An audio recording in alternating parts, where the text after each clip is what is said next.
What's going on, guys? Extra rounds here. What I got for you guys today is a Bersa Thunder in 380. This is just a standard model. It's not the concealed carry or anything like that.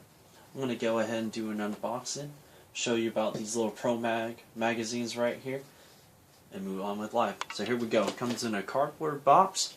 Go ahead and open that up. I'll get to these grips in a minute. It comes with all this paperwork. It's a little round that I fired to make sure it works. Has the gun. I'm going to go ahead and take that out. Put it right here. Take all the paperwork, put it back in, and I'll just go ahead and put this off to the side. So, we got the gun here. Take the magazine out. So, it comes with one 7-round magazine, which is kind of lame because, you know, these magazines are like $50 on the Bersa website. If you want to go ahead, you can get a couple of these Pro Mag magazines that are like 16, 18 bucks a piece, but these kind of have some feeding issues, I'll tell you that much right now, especially on the last round. A lot of the times it will just go crazy, and I don't know if I really recommend these. So I just put those off to the side. I have them, but I don't know. I'd still try to buy these. Even though they're like $50 a piece, I would still recommend them. Just go ahead and buy these. Really, I think that the gun should have came with 2 magazines. If they really want to be generous, 3, but that's just how life works. So let's go ahead and get into the gun. Let's go ahead and hit on the safety features first. So it has a magazine disconnect. Gun will not fire. Trigger's dead.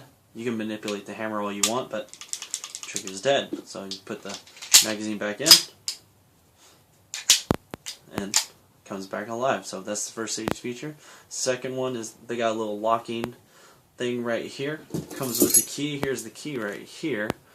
Kind of like a little socket, little mini socket wrench or something. If you lose the key, they come with 2, but if you lose the key, maybe you can find a little socket that you could put in there and just turn it. I don't know who would really use that. Probably somebody with a lot of kids hanging around. But it's a safety feature. Another one is a safety/decocker. If you got a single action, you go ahead and decock it. It'll put up a firing pin block so that the hammer does not hit the firing pin. Me, I don't really like to just let it fall like that. I like to go ahead and just either hit the decocker and ease it on down, or just go ahead and pull the trigger and then very ease it on down. And it kind of has that hammer safety again, like a lot of hammer guns have, where if you pull the double action trigger back just a little bit, the hammer will move and then stay there. So what that is that when you want to put it in single action and your finger slips, it won't go ahead and hit the firing pin and let the gun go off automatically. So that's pretty cool.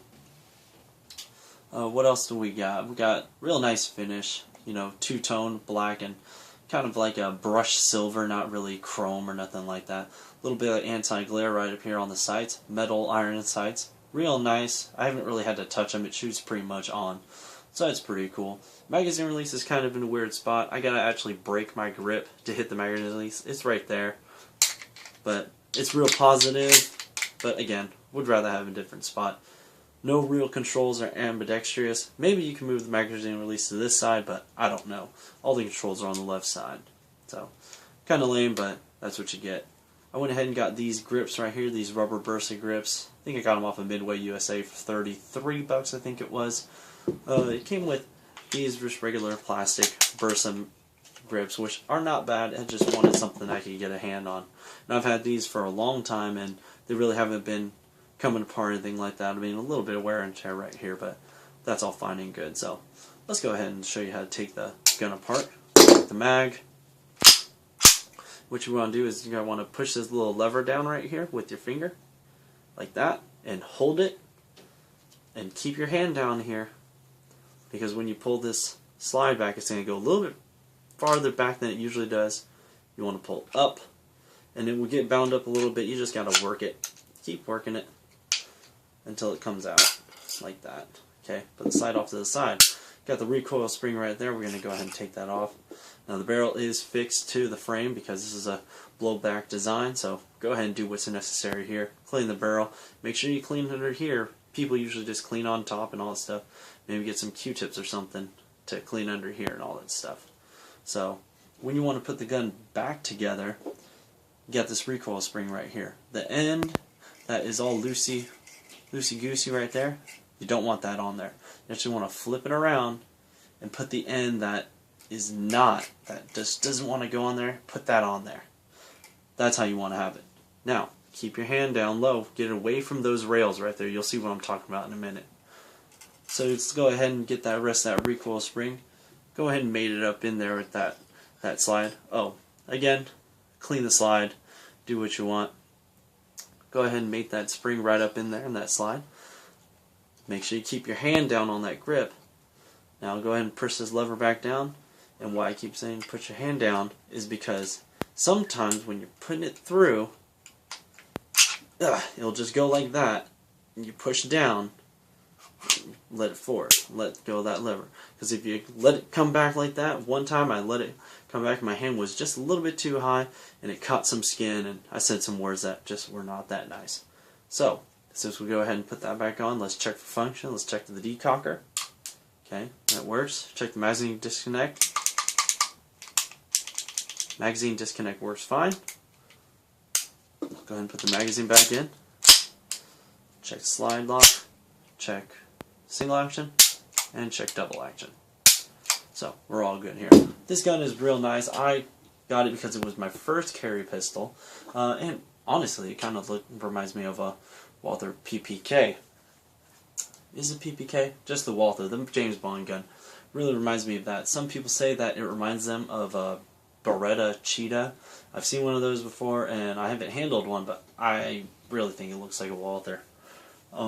Nothing Fancy has a great review on this. If you want to just go over and check out his channel, he has a ton of shooting and all that stuff. He kind of steers away from the 380 cartridge, but I don't mind it. I think it's a great cartridge. It was my first carry piece, and it's a lot smaller than, you know, what I'm carrying now. No, well, not a lot, but just a little bit smaller. So, if you want to go ahead and pick one of these up because you like a Walther, or you just like a 380, this would be a great gun. And really, I mean, I'm not saying nothing about women, but it'd be real good for a woman to shoot because the weight really tames that 380. I mean, it's not like 380 kicks a lot anyways, but it really tames it. So, in this double single action really helps, you know, shots on target. So, that's all I got for you today. Check Nothing Fancy out on his review about this gun, and I'll see you later.